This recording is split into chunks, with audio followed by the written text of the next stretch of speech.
Ciremai yang berlokasi di perbatasan Kabupaten Majalengka dan Kabupaten Kuningan, Jawa Barat selalu mengundang rasa penasaran pendaki.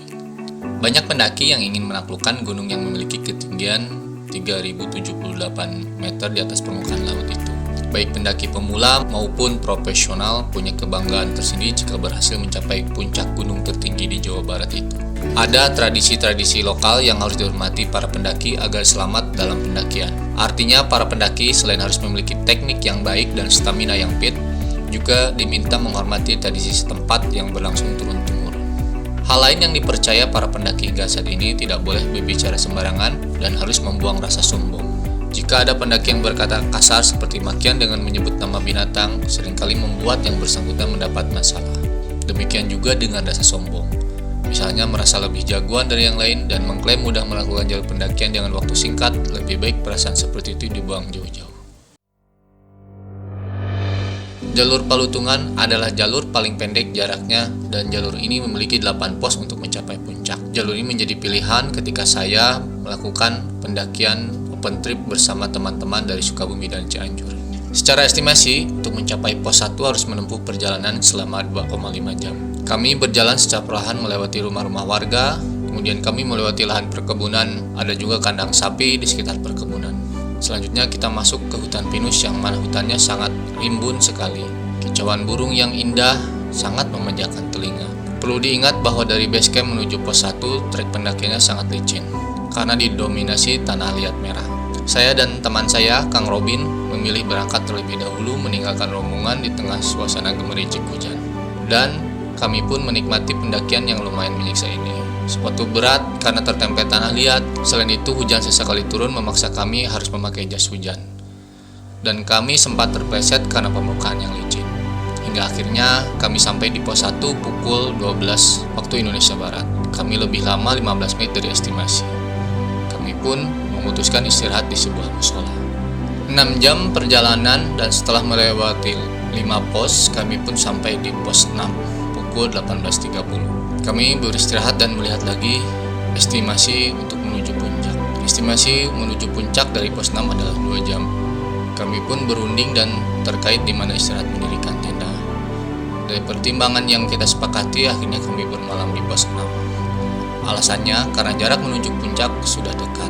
Tenda yang berdiri lumayan banyak sehingga banyak teman-teman untuk bermalam. Lebih safe jika bermalam di sini karena di pos selanjutnya ada ancaman hewan babi menyerang. Tenda berdiri dan kami pun mulai bergantian ganti pakaian. Selanjutnya kami mempersiapkan untuk makan sore dan bersantai di dalam tenda dengan posisi tenda terbuka, menikmati suasana yang sangat sejuk dengan penuh rasa syukur. Angin berhembus menerobos masuk ke dalam tenda menyejukkan hati setiap insan yang di dalamnya. Sesekali kicauan burung memanjakan telinga. Di tengah perbincangan, teman kami, Kang Yudi dan Kang Dery menceritakan pengalaman mendengar suara auman harimau di sekitar pos 1 ketika melakukan pendakian tadi. Hal ini memperlihatkan saya tentang sosok harimau yang merupakan teman Nyilingga. Nyilingga sendiri merupakan salah satu sosok yang dianggap sebagai penunggu kawasan Gunung Ciremai. Nyilingga juga berkaitan dengan salah satu sosok Wali Songo, Sunan Gunung Jati. Konon, Nyilingga ini adalah sosok yang meneruskan persemedian Sunan Gunung Jati di batu besar yang disebut Batu Lingga. Ia juga ditemani oleh 2 macan tutul untuk mendapatkan ilmu kanuragan. Namun, di tengah persemediannya, ia gagal dan meninggal. Anehnya, macan tutul yang selalu menemaninya ini tak ada, menjadi salah satu kejanggalan yang misterius. Sehingga muncul mitos bila ada sosok nenek tua dan macan tutul di kawasan Batu Lingga, ini merupakan sosok gaib dari Nyilingga dan hewan buas kesayangannya. Pukul 21 malam, kami memutuskan untuk tidur, istirahat, mengingat besok masih ada perjuangan menuju puncak dan turun lagi sampai base camp. Saya dan teman saya Kang Robin seperti biasa berangkat lebih dahulu. Berangkat sekitar pukul 4 pagi, berjalan perlahan menikmati dinginnya udara pagi yang sesekali kabut menghalangi pandangan kami. Turunnya kabut membuat udara semakin menggigil. Kami dengan menggunakan senter berjalan menyusuri trek pendakian yang semakin menanjak dan mulai menjumpai trek bebatuan bekas aliran Rapa. Sekitar 45 menit berjalan, kami sampai di pos 7 atau yang disebut pos Sang Hyang Ropo. Kami beristirahat sebentar untuk minum dan mengatur napas. Kemudian kami melanjutkan perjalanan menjumpai pertigaan, yaitu pertigaan Simpang Apuy, yaitu pertemuan antara jalur Apuy dan jalur Palutungan. Menuju pos 8 semakin menanjak dan melelahkan. trek sudah didominasi oleh bebatuan dan tenaga semakin diporsir di sini. Dari pos 8 sudah terlihat pohon bunga Edelweiss dan beberapa pohon yang telah berbunga dengan indah. Langkah demi langkah menepaki bebatuan yang semakin menanjak dan akhirnya kami sampai di puncak Ciremai.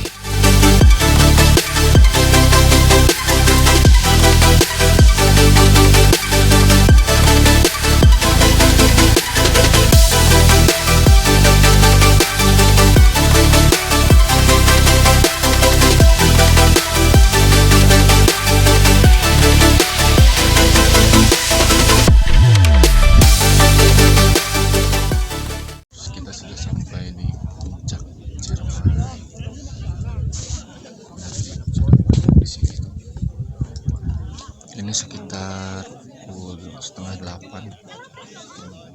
Saya sama Kang Robin dari rombongan Sukabumi. Berdua aja. Yang lain mah belum pada nyampai kayaknya. Sudah jauh. Indah lur. Di belakang ada kawah. Itu kawahnya lur. Terus sebelah sana pemandangan kota Kuningan sama Majalengka. Alhamdulillah kita bisa sampai di atap Jawa Barat nih. Saksikan terus DDM. Syukur alhamdulillah kami ucapkan kepada Allah yang Maha Esa atas ridhonya kami semua dapat diberikan kekuatan sehingga bisa sampai puncak dengan selamat. Untungnya cuaca pagi ini sangat cerah. Langit tampak biru padahal kemarin dari pagi sampai sore diguyur hujan. Inilah kuasa Tuhan. Tidak ada yang tahu sedetik, semenit, sejam, sehari, setahun kemudian. Saat di puncak gunung seperti ini, kita akan banyak mengucapkan syukur. Karena keindahan alam yang luar biasa. Kita adalah makhluk kecil yang tidak ada apa-apanya, tidak ada yang bisa kita sombongkan.